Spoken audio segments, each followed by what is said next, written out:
Hi, it's time for another verb of the day. Today's verb is chomp. Let's take a moment and look at some of the definitions or the ways that we use this verb.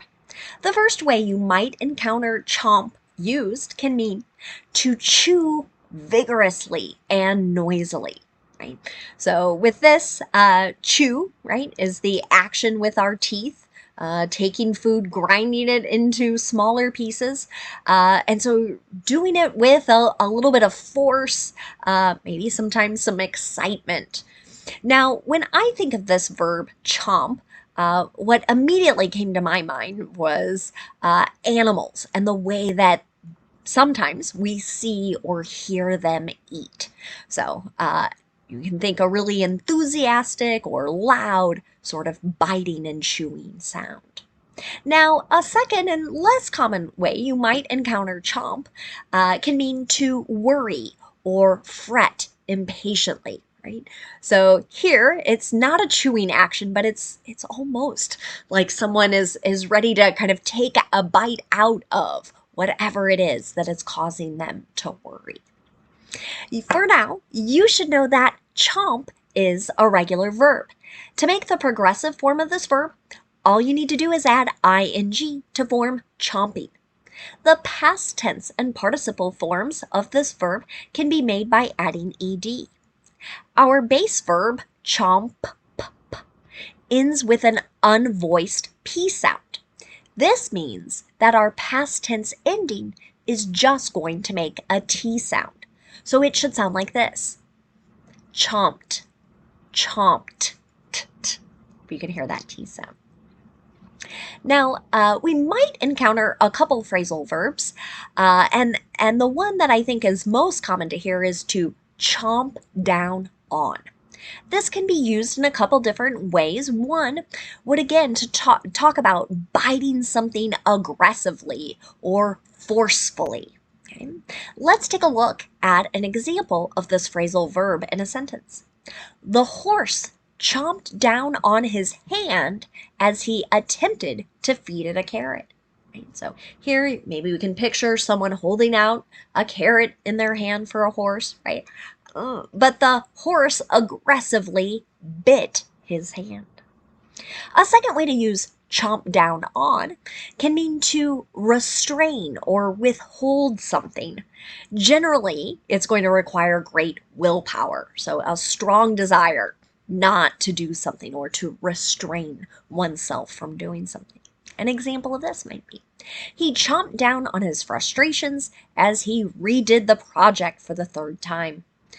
So here, you can imagine somebody is frustrated. They're redoing something again, right?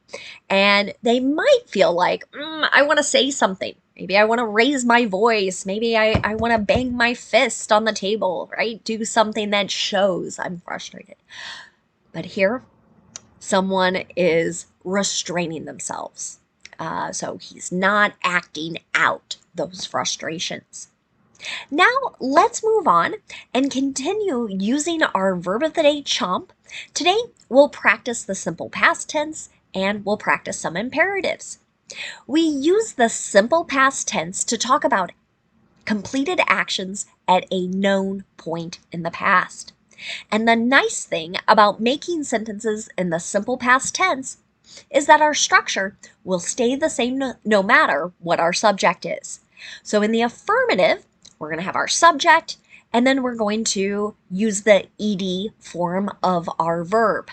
You can see that in the example. These ancient alligators chomped on snails. This sentence is, again, describing a completed action. I borrowed this sentence from a research paper that was talking about a specific type of alligator that might have existed 20,000 years ago. And they were discussing, what did this creature eat? And now we know. Now, if you want to make a negative sentence in the simple past tense, again, we always start with our subject, but now we're going to use did not and then the base verb. You might see the contraction didn't and then the base verb. But notice, I always like pointing this out to my students, I am not using the ed form of the verb in the negative. Okay? Here's an example sentence. As a toddler, she didn't chomp on foods like leafy green veggies without lots of persuasion. So here, a lot of convincing, right? So we're talking about someone's past action that wasn't completed. Finally, let's look at making a yes or no question in the simple past tense. To do this, I start with did, then I'm going to use my subject, and then the base verb. Again, I'm not using the ed form of my verb in the yes or no question. I'm only doing that in the affirmative. Here's another example. Did caterpillars chomp on the leaves? Okay, so you're seeing lots of examples here with animals and insects and that idea of them biting vigorously. Now let's talk about making sentences in the imperative. The imperative is a command. This is where we, either through our writing or through our speech, we tell someone to do or not do a particular action. It is unique in English because we do not have a stated subject. You're used to many of my sentences beginning with I, you, we, they, he, she, right? Okay, we're not going to do that here. Instead, our subject is implied, which means we understand. So when I'm giving a command, I'm either speaking to one person, so my subject is you, singular, or maybe I'm speaking to many people, so my subject is you, plural. So if I want to give an affirmative imperative or an affirmative command, I can just begin my sentence with the base verb. Now, sometimes people tell me, oh, that feels rude to just command someone to do a particular action. So you could add the word please to the beginning of the sentence, or you can add please to the end of the sentence to make things feel maybe a little more polite. Now, for my affirmative example, I have a picture here. I want to pretend you're visiting the dentist. You're going to have some x-rays of your teeth, right? So the dental hygienist might say something to you like, chomp down on this plastic tab. Then we'll take an x-ray. Okay, so here is this plastic tab. It's what's used to take pictures or x-rays of our teeth, right? Here, the person would be telling us to bite down. Okay? If you want to make a negative imperative, then you can begin with do not and then the base verb.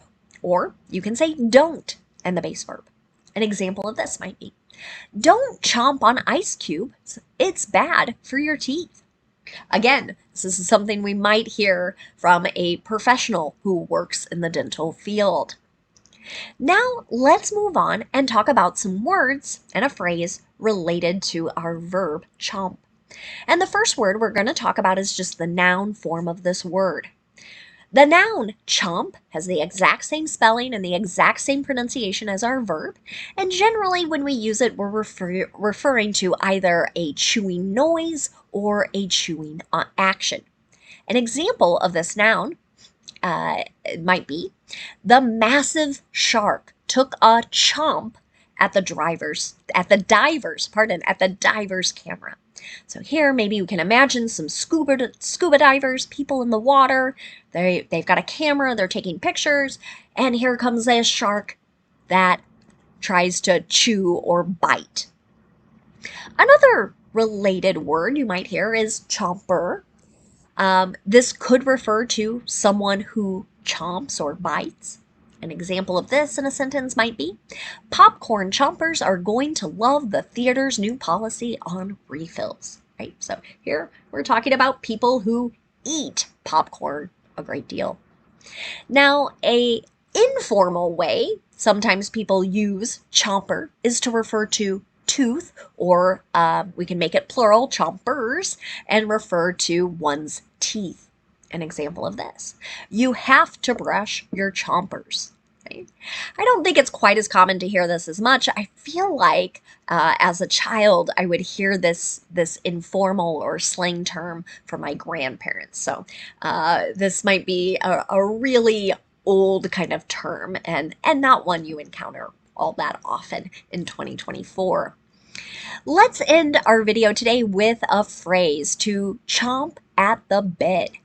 Goes back to our second definition. This is where someone is very impatient. They really want to start doing a particular action. Here's an example of that in a sentence. The kids are chomping at the bit to open their gifts. Maybe you can imagine Christmas morning or some other holiday where there are gifts to be opened, right? And the kids, they're impatient, right? Come on, can we do it? Can we do it? Can we open them now? How about now, right? They're ready to see what they're getting.